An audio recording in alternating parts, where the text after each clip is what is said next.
Voilà. Bonsoir à tous, bonsoir frères et sœurs, bonsoir à tous nos amis qui nous visitent à travers le biais d'Internet. Nous sommes heureux de nous retrouver là pour un temps de méditation, une nouvelle fois autour de la parole, et puis un temps de prière aussi tout à l'heure.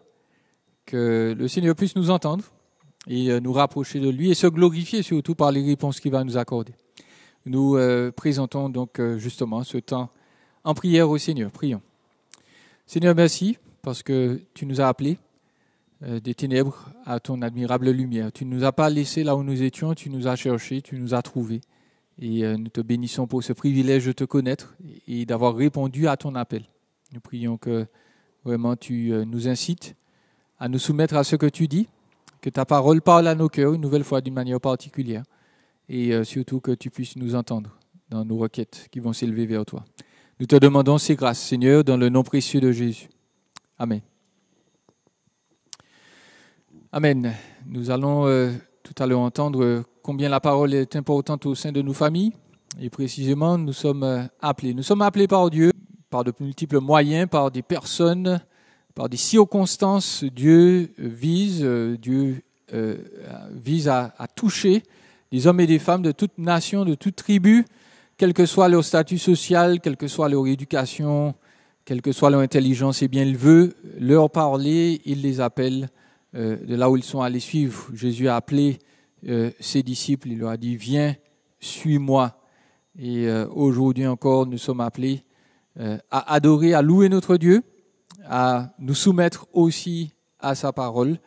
Nous allons donc chanter cet appel à adorer Dieu et puis à proclamer aussi sa parole à tous ceux qui ne la connaissent pas encore. Entendez tous l'appel.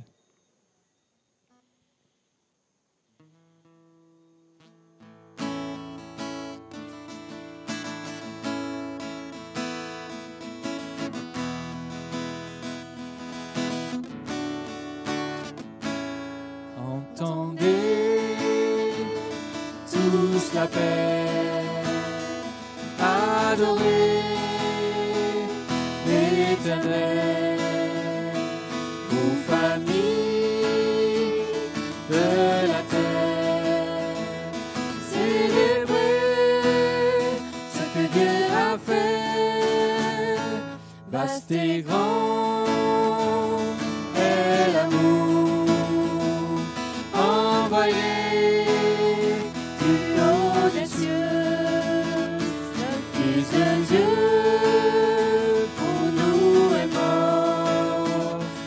Ressuscité, il vit encore, dites-le fort, encore plus fort, annoncez ce que Dieu a fait, dites-le fort, louez son nom, que la terre se réjouisse, car le Seigneur est.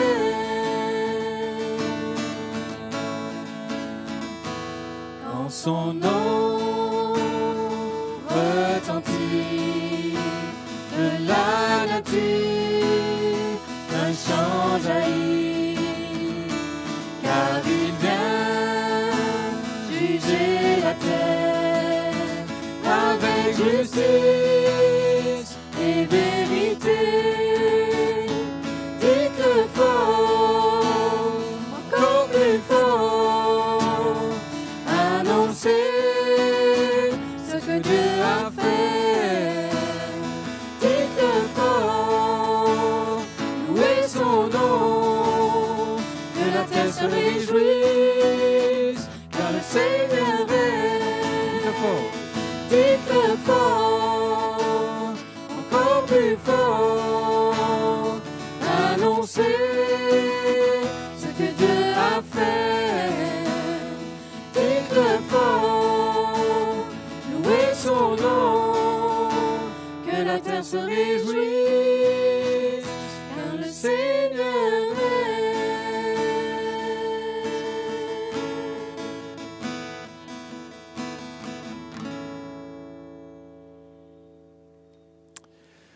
Le Seigneur nous a appelés et il nous appelle aussi à proclamer ce chant joyeux.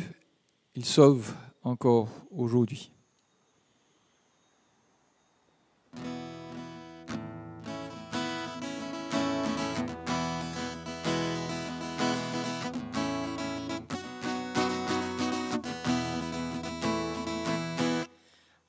Entends-tu le chant joyeux?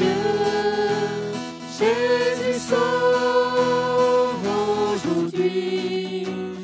Il retentit en tout lieu. Jésus sauve aujourd'hui. C'est un cri de délivrance, un cantique d'espérance qui remplit l'espace immense. Jésus sauve aujourd'hui. Partout élève la voix. Jésus sauve aujourd'hui. Vaillant héros de la croix. Jésus sauve aujourd'hui. À parler, Jésus t'appelle. Répands au loin la nouvelle. En connais-tu de plus belle? Jésus sauve aujourd'hui. Répète aux pécheurs contrits. Jésus sauve aujourd'hui. Ceux que l'heure mal asservi. Jésus sauve aujourd'hui. Va jusqu'à l'île lointaine, briser du captif la chaîne. Retire au cœur dans la peine. Jésus sauve aujourd'hui. Jusqu'au confins des déserts. Jésus sauve aujourd'hui. Jusque par-delà les mers. Jésus sauve aujourd'hui. D'un pôle à l'autre pôle, pour la sainte parole qui relève, instruit, console. Jésus sauve aujourd'hui.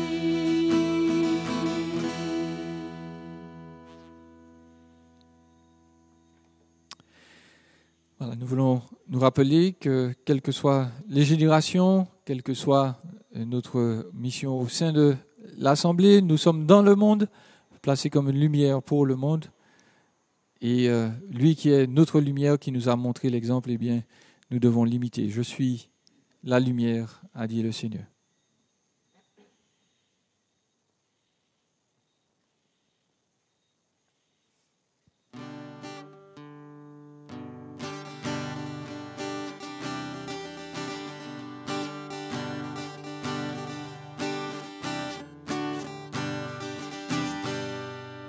Je suis la lumière, a dit le Seigneur. Avec moi, mon frère, ouvre-lui ton cœur. Le monde est plein d'ombre, brillons, brillons bien. Toi dans ton coin sombre et moi dans le mien.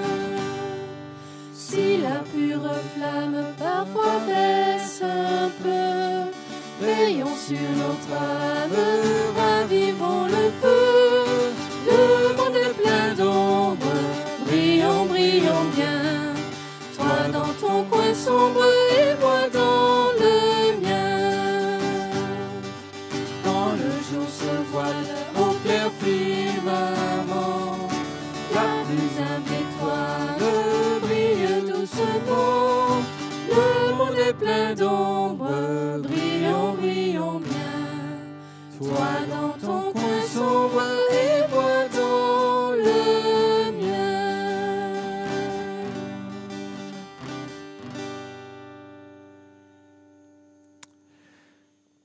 Amen. Soyons attentifs à la parole de Dieu ce soir. Alors bonsoir à tous, bonsoir frères et sœurs.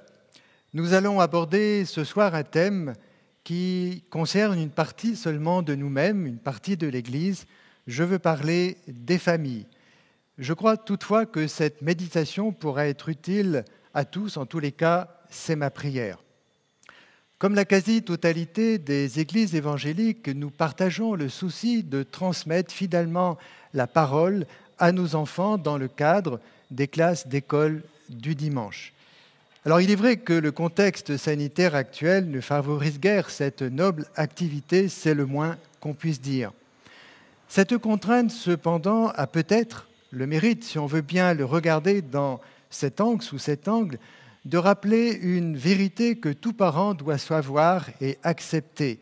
Cette transmission de la parole de Dieu est avant tout la responsabilité des parents croyants à l'égard de leurs enfants. C'est le plan de Dieu pour la famille, que ce soit sous l'Ancienne Alliance ou bien dans la Nouvelle Alliance. Cette belle tâche, et elle est belle, n'est pourtant pas facile. D'une part, nous avons transmis à nos enfants un héritage moral éminemment rebelle au Créateur. D'autre part, nos enfants, et nous le savons bien, nous le constatons, sont confrontés à un contexte culturel dont les valeurs s'opposent de plus en plus, et ceci frontalement, aux valeurs de Dieu. Alors, transmettre la parole à nos enfants est un véritable défi, et nombreux sont les parents qui peinent, qui ont des difficultés à le relever. Rappelons-nous cependant que le Seigneur est un Dieu plein de grâce. S'il nous confie une responsabilité, eh bien, il nous donne aussi les ressources de les assumer. Il pardonne aussi nos déficiences, car il est un Dieu de grâce, un Dieu de bonté. Il les pardonne, bien sûr, quand nous les lui confessons. Tous les parents ont besoin des prières de toute l'Église. Notre méditation de ce soir comporte 4 parties que j'ai intitulées de la manière suivante. Première partie, un principe fondamental, et nous lirons Deutéronome 29, 29. J'y reviendrai. Deuxième partie, une instruction divine.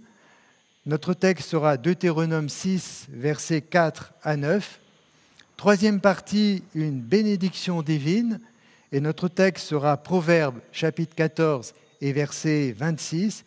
Et quatrième et dernière partie, une exhortation divine, Éphésiens 6, versets 1 à 4. Alors voyons tout d'abord cette première partie, un principe fondamental, et je vous invite à ouvrir donc votre Bible. Nous lirons le premier texte, Deutéronome 29, verset 29. Les choses cachées sont à l'Éternel, notre Dieu. Les choses révélées sont à nous et à nos enfants à perpétuité, afin que nous mettions en pratique toutes les paroles de cette loi. Nous ne pouvons connaître que ce que Dieu a décidé de nous révéler. Et ce qu'il nous a révélé, nous le savons, est contenu dans sa parole écrite, la Bible. Il ne manque aucun livre dans notre Bible. Elle contient tout le conseil de Dieu, d'une part pour marcher dans ses voies et pour lui être agréable. Permettez-moi d'ouvrir une petite parenthèse. La Bible est un livre ouvert. Elle s'étudie, elle se médite en clair pour connaître Dieu, et il est possible de connaître Dieu par sa parole et de comprendre sa volonté. Par contre, lire entre les lignes, par exemple, et penser que nous pourrions y trouver des révélations cachées, eh bien c'est une voie d'égarement et nous devons y renoncer.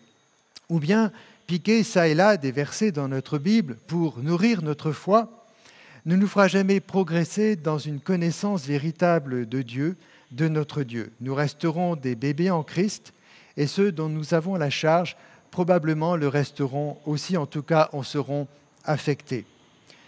Quelle est notre approche de l'Écriture ? Cherchons-nous à la lire de manière continue, régulière et en la méditant ? Cherchons-nous à acquérir une vision d'ensemble de l'Écriture afin de saisir le plan de Dieu de la Genèse à l'Apocalypse et comprendre aussi l'appel que nous avons reçu et ainsi transmettre valablement ce que nous dit la parole de Dieu à nos enfants? Ou bien est-ce que peut-être nous nous limitons au fameux verset du jour de notre calendrier en pensant qu'il nous communiquera à coup sûr la volonté de Dieu pour aujourd'hui. Cette approche de la volonté de Dieu, si nous la pratiquons et si nous nous limitons à cette pratique, est très réductrice. Jamais nous ne trouvons une telle recommandation dans l'Écriture. Certes, Dieu peut nous parler par le verset du jour, mais il est temps surtout que nous devenions des adultes en Christ.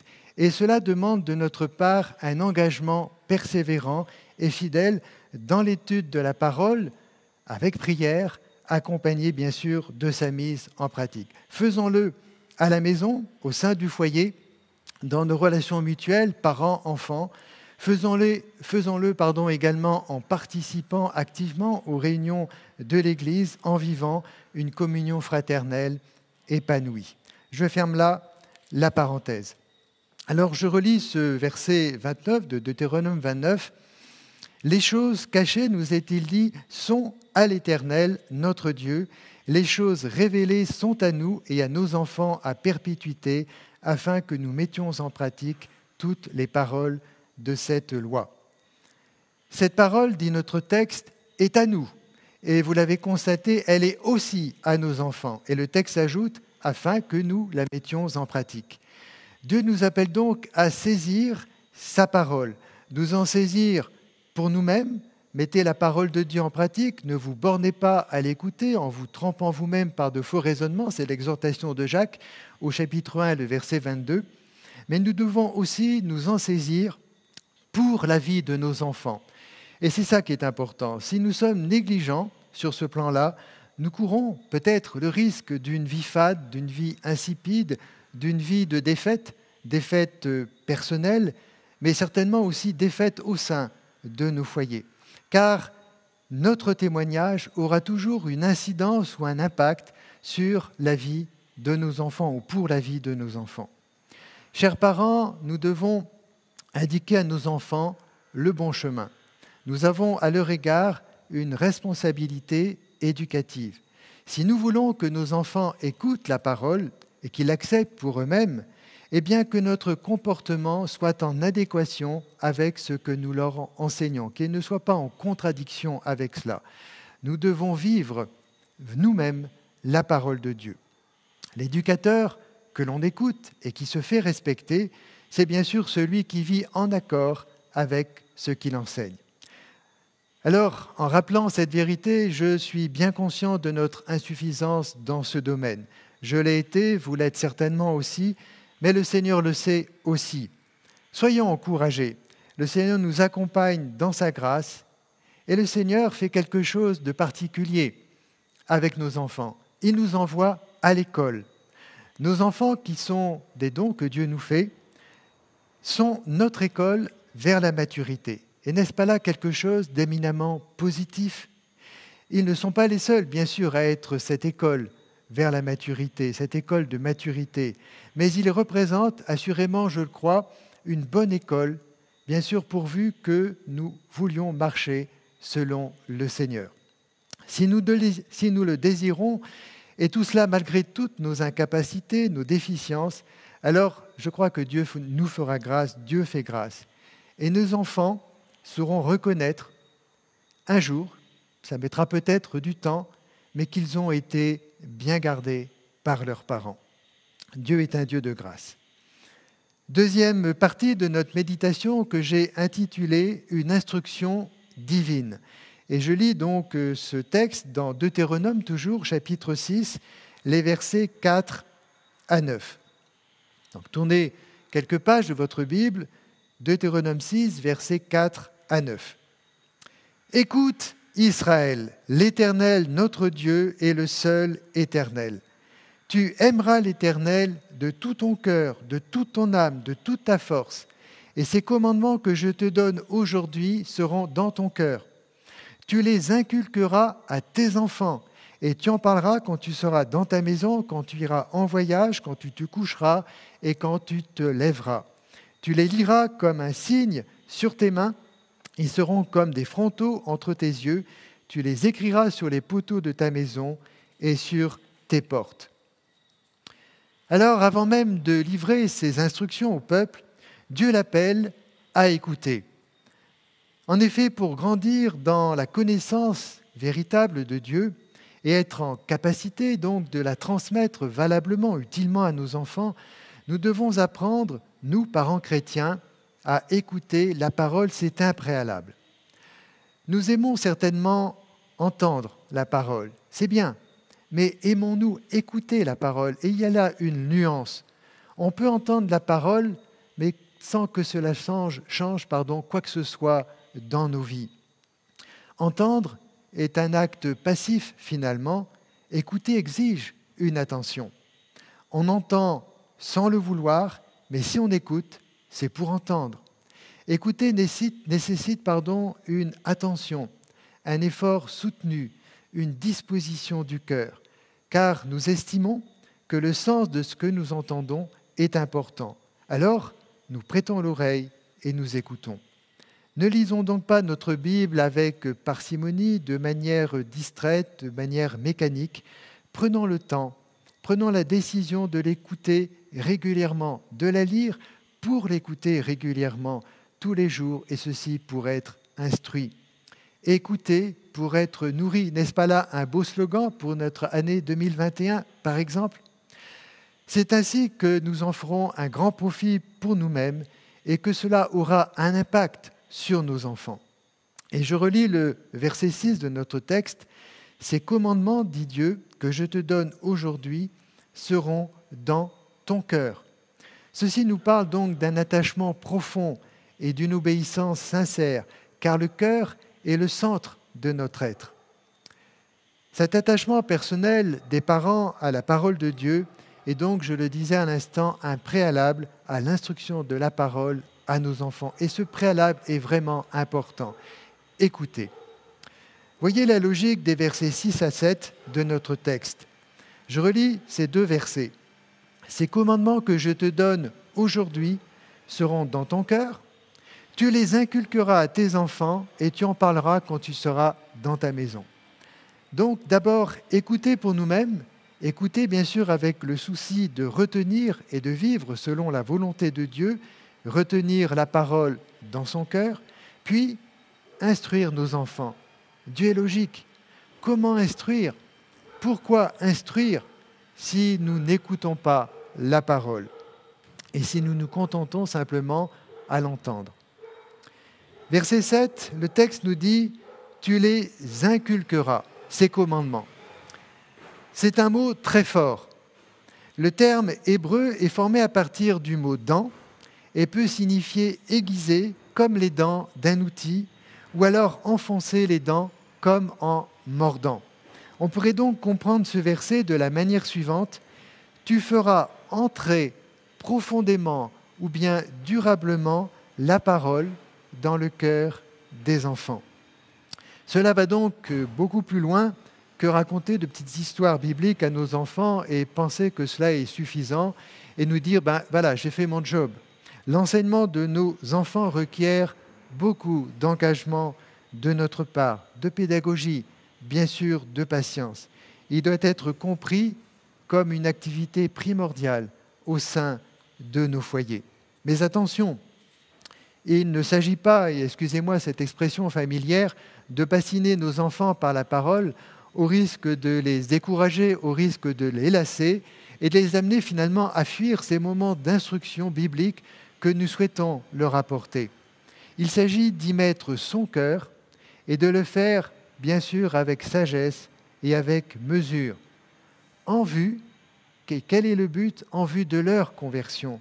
Non pas pour remplir leur tête, mais pour que leur cœur soit sensibilisé au salut et que nos enfants, un jour, le découvrent à leur tour pour eux-mêmes. Le faire, bien sûr, avec sérieux, même si ce sérieux ne garantira pas leur conversion.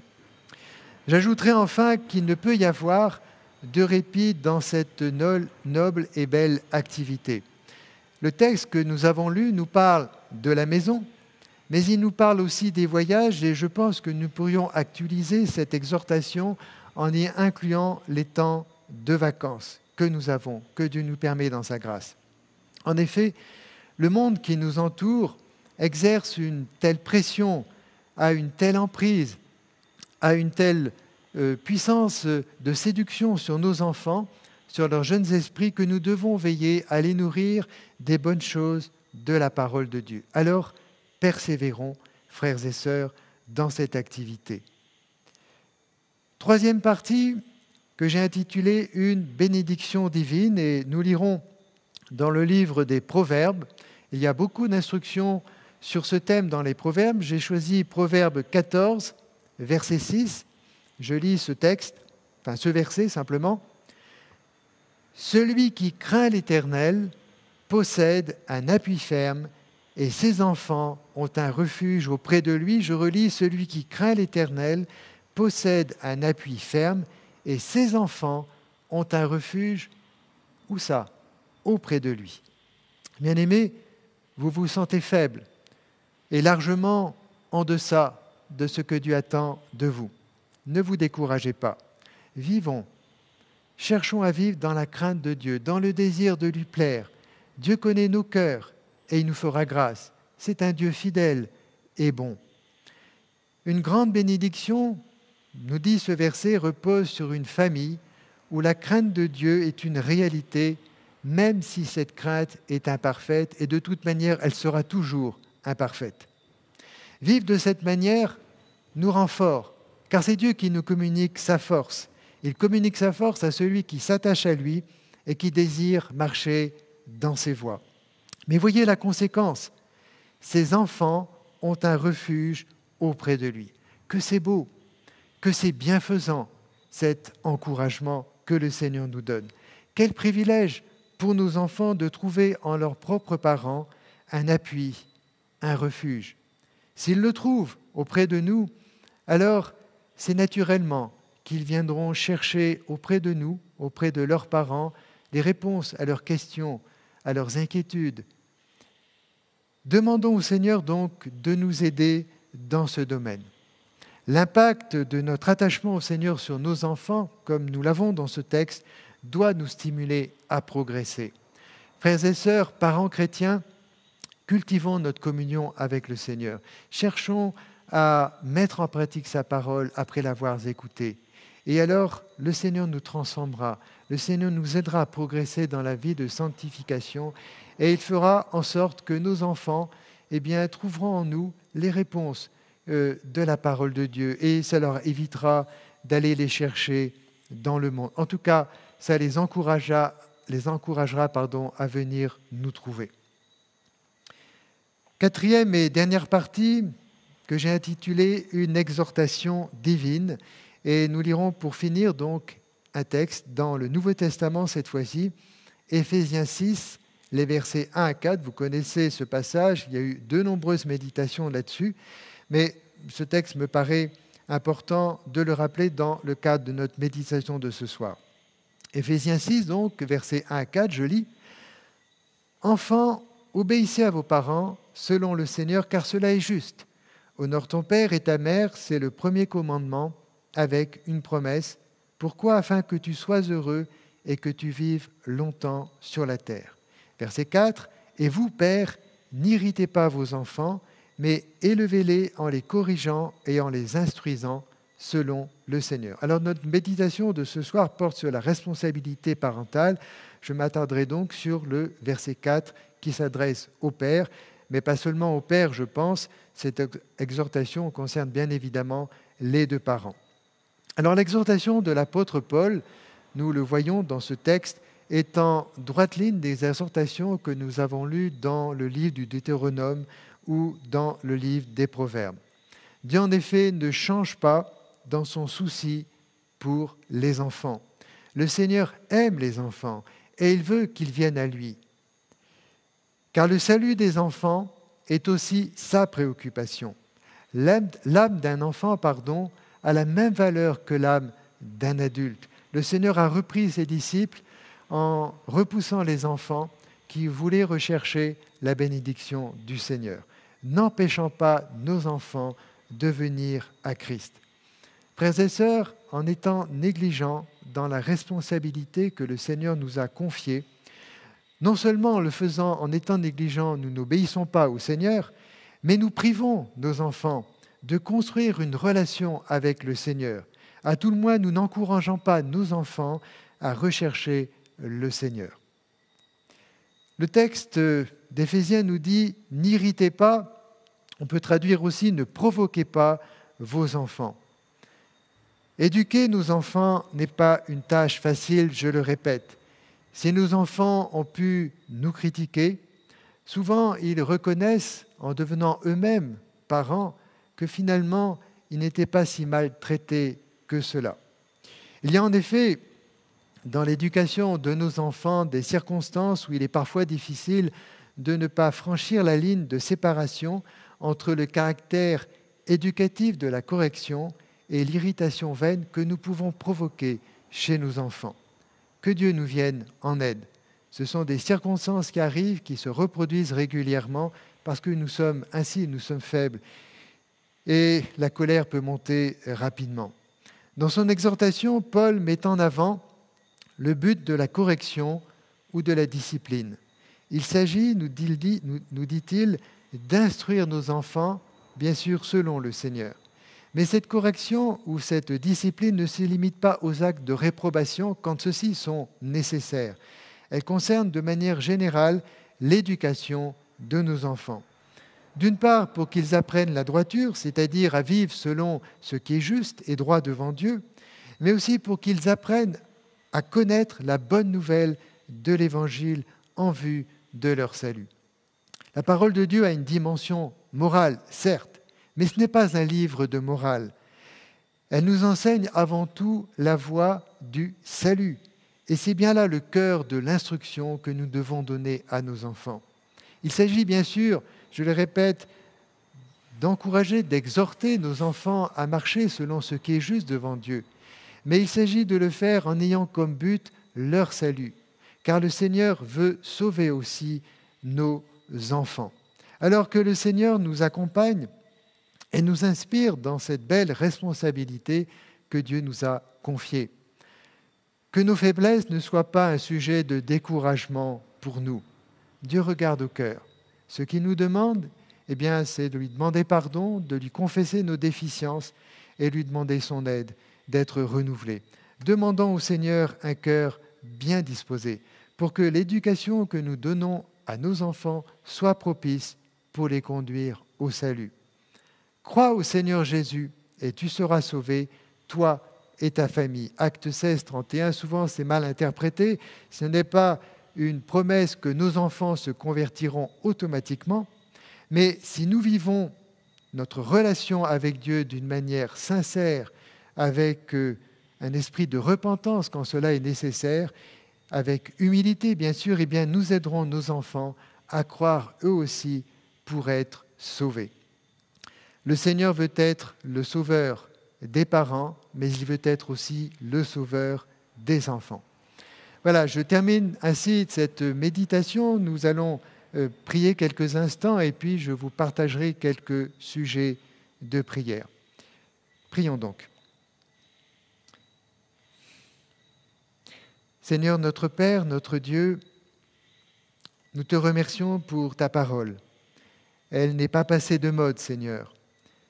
Notre relation avec nos enfants est la même, que ce soit il y a 2000 ans, 3000 ans, que ce soit aujourd'hui. Notre responsabilité aussi n'a pas changé.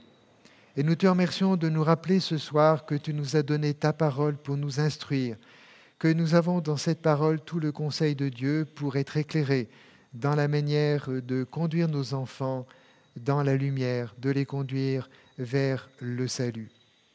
Seigneur, nous te confessons nos faiblesses. Tu sais ce que nous sommes, mais tu regardes au cœur. Et nous voulons, Seigneur, te demander pardon si nous avons été négligents dans cette noble et belle tâche. Nous te prions, Seigneur, de nous relever, de nous aider, si c'est nécessaire, dès ce moment, à nous engager dans cette activité que tu nous recommandes, à t'obéir et ainsi montrer le bon chemin à nos enfants. Seigneur, nous te prions de bénir nos familles, te prions de nous visiter, de nous accompagner, Seigneur, dans cette responsabilité. Nous te remercions, Seigneur, parce que tu es fidèle et nous savons que tu le feras. Sois béni, Père, au nom de Jésus-Christ. Amen. Alors je propose que notre temps de prière ce soir soit consacré aux enfants et aux familles.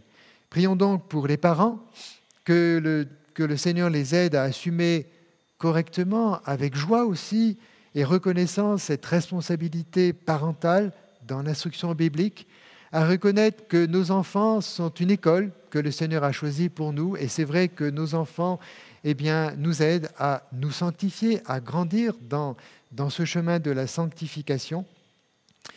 Prions pour les mamans qui se retrouvent seules, bien souvent à élever leurs enfants, et il y a de nombreuses situations ainsi dans notre assemblée et dans beaucoup d'églises. Prions donc pour ces parents qui sont seuls afin que le Seigneur les entoure. C'est peut-être encore plus difficile que d'avoir un compagnon avec qui partager cette activité et ce travail.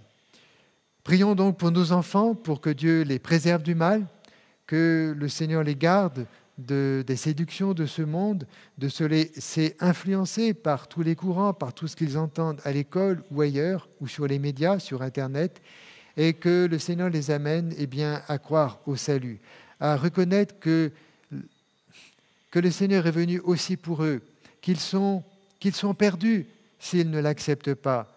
Et nous prions pour que le Seigneur fasse une œuvre de conviction de péché comme il l'a fait pour nous, qu'il le fasse pour nos enfants. Vous avez certainement chacun vos sujets personnels pour les enfants, pour les familles. Prenez le temps ce soir d'intercéder pour chacun d'eux. Prions aussi pour le témoignage de l'Église locale, que nos enfants sachent apprécier la communion fraternelle qui s'y trouve, qu'ils aient envie d'y revenir, que différentes activités, quand elles sont possibles, ils aient beaucoup de joie à y participer. Donc prions aussi pour nos responsables, pour nos pasteurs, pour ceux qui travaillent auprès des enfants et de la jeunesse. Voilà, que le Seigneur nous accompagne dans ce temps de prière, qu'il nous fasse grâce et qu'il nous encourage dans notre responsabilité. Amen. Bonne soirée à chacun.